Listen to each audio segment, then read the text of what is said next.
Hey guys, it's Jim Bounds with Motorhome Rehab Ranch on Patreon. And listen, isn't this pretty? It's one of Mac's, they call this the Mac Daddy. All calibrated gauges, the speedometer is GPS driven. It's really cool. Isn't that neat? Isn't that real accurate? Well, in a way, is this something you have to have? No. Let's go in and let's talk a little bit about gauges and what they say. What they're supposed to mean to you. Okay? Come on inside. Let's go. Hey guys, Jim Bounds with Motorhome Rehab Ranch on Patreon. And we were just in there looking at a Mac Dash, how pretty it is, all new and all this kind of stuff. You're like, golly, I'd love to have that thing. Do I really need it, you know? It's not what you want, it's what you need. Is that what you get, you know? And said, well, wait a minute. My gauges work. You know, these things. You got a fuel gauge, oil gauge, and water temp. GM. Mount Olympus gave us that, right? You say, but it's an idiot gauge. What do you mean, idiot gauge? It's not calibrated. Well, I got oil pressure, but how much? I mean, do you really need to know? If you got some. Water temperature. How hot is it? Inquiring minds want to know. Not really. You don't really need to know. What you need to know is that it gets up to temperature and it doesn't get any hotter. And if you know what the temperature is, which happens to be on a factory gauge at a quarter level, okay? You'll look at it, you'll be going down the road and look at it, just sits there at a quarter level. Did it work? Is it working? These things don't get hot. If it has an original cinder in it, it will sit there at a quarter like it's super glued. It's just how they are, the flow of the engine or something. If it goes up and down when you stop and start, you've got an issue. So the gauge did its job. It tells you you got a problem. So an idiot gauge is not a bad thing. Go to your new car, turn the key. You got like 50 million lights come on. Those idiot lights. Well, no, that's connected to the computer. And it's smarter than you are. It's just telling you stuff, like the one that says, we're going to explode, you know. These idiot gauges actually tell you something. Water temperature goes to a quarter and it sits there like super glued. Oil. Here's the peculiarity of a big block engine. And I say, well, is it Chevy? You know, I don't know. I've never built a Chevy motor. I've only built an Oldsmobile motor. I built Mopar and then Oldsmobile. But I can tell you on big block Mopar and on big block Oldsmobile, when you fire it up and that idiot gauge goes to somewhere, I don't know, half. It's cold and that's oil pressure. When it's hot, it's going to be half of that. It's going to be a quarter. You go, oh, I lost half of my motor. No, you didn't. As the engine swells up, as the oil pressure will drop, as the engine swells and the passages get bigger and the bearings get more tolerance in them, the oil pressure will drop. But that's telling you something. It's saying, I had this much, I warmed up, I swelled up, and I still have about half of it, which is about right. And then if you rev it when it's warm, you get about half of it back. So let's call half the gauge 50. It means I have 25 hot, 50 cold, and about 35 going down the highway, which the idiot gauge told you something. How about that? The original gauge that Olympus gave you actually does something. So do you need all that Mac stuff? Mac makes an awesome dash. I've known him. He's been doing this longer than I have. It's a beautiful dash. And absolutely, it's very cool. But what is a gauge? Basically, it's a voltmeter that has somebody down there with a knob turning it up and down to make it read different. It's kind of approximate anyway. People that have had Mac Dash, you might have water temperature go to 180, but it's only 225, but it's actually 180. That means you got to change the sender, or you got a ground problem. So just because that gauge each gauge is separately doesn't mean that it's actually more accurate. Oil pressure actually tells you accurately that it's cold, it's hot, and it's working right in the middle of the range. So these gauges actually do something. Right? Now, your new car will have a water temp, oil pressure, voltmeter. Why is that? Because it's a one-wire type alternator. It doesn't have the old alternator circuit where the light comes on. Well, if it does have a light, it's the computer saying, hey, dummy, turn the key. It's not telling you what the old alternator light used to say, because you use a voltmeter to look at to see what your condition of your electrical system is. You don't use a light coming on and off. You use a voltmeter. And the oil pressure here is not calibrated because it's difference in the senders. How accurate is if the sender was exactly the same, the tolerances can be off a little bit and it'll read a little different. It doesn't mean like you have less oil pressure. It just means the sender is a little bit different. So if you have oil pressure, you got any oil pressure, that's great. And this gauge will tell you that, okay? So are gauges important? Yes. The most important gauge is the one that tells you something and when you need to know it, okay? Heads up gauge, oil pressure, water temperature, you need to know those two things. Now, one of the things I would also recommend if you're going to drive a coach, I would get a transmission temperature gauge, because that tells you the amount of energy the transmission's doing, right? I would recommend to put the sender on the output of the transmission, on the line, because that tells you the energy that was done. And if you're in the hill, you drive your coach to the temperature of the transmission. If you're running about 200 degrees or 190 degrees normally, and you're starting to go up and down hills and it starts to spike in temperature, that means to slow down a little bit.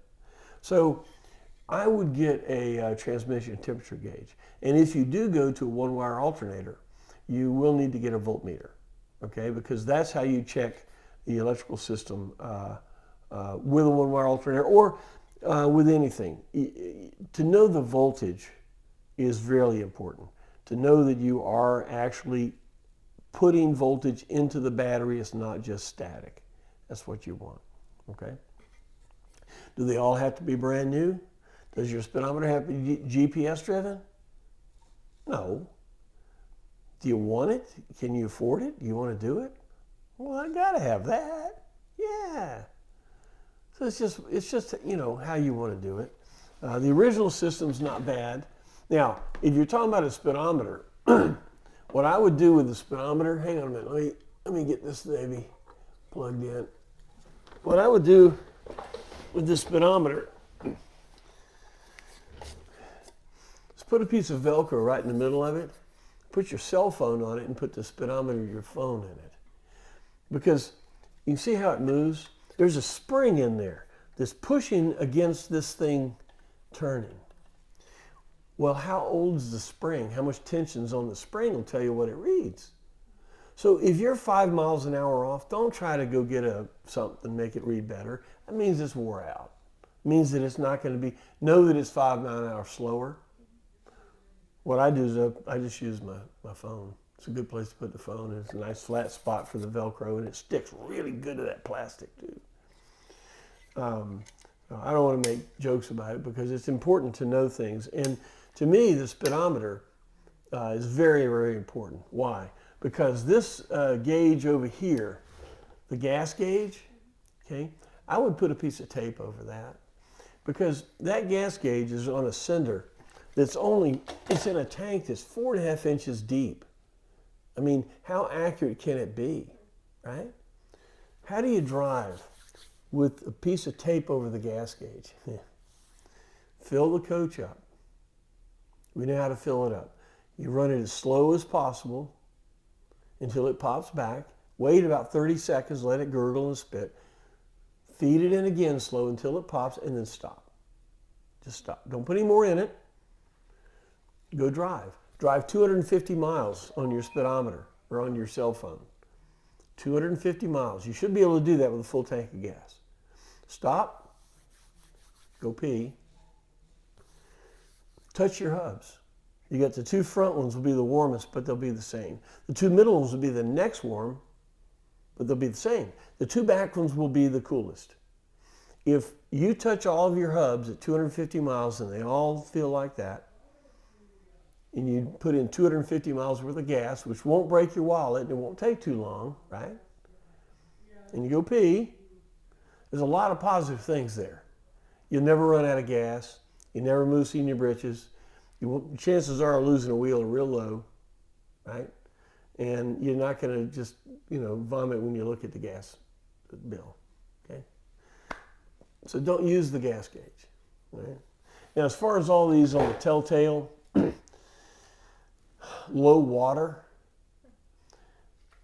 the early coaches didn't have the low water. Low water was a sender on the side of the radiator that when the water level went below, it turned the light on. Scared the bejesus out of everybody when it's low water. Oh my God, pull over, we're gonna die. Forget that. When you're going up a hill and that water pump really pulls water out of the radiator, it could pull the water low enough to get to that sender and make that light come on and everybody swallows their tongue. It doesn't mean anything. Watch your water temperature.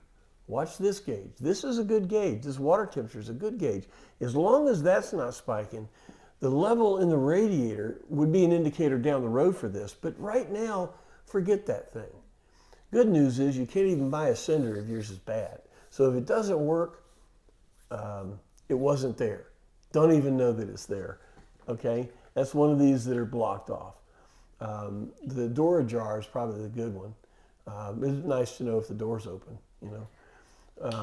If you get an aftermarket cruise control, you can hook up the cruise light in here. Yeah, right here. You can hook up the cruise light and you can have it come on in the dash if you want to. But, these things are not critical issues, okay? These are the critical things right here, all right? And you don't have to spend the money for a Mac dash, right? If it's not reading right, give me a call. We'll go through some diagnostics and maybe you need a new sender. I can give you the part number for that. If it's a bad gauge, some of these may be available, And if not, well, maybe it's time to call Mac. You never know.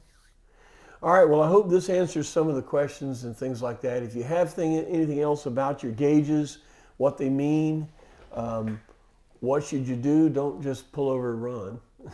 Let's find out what it means.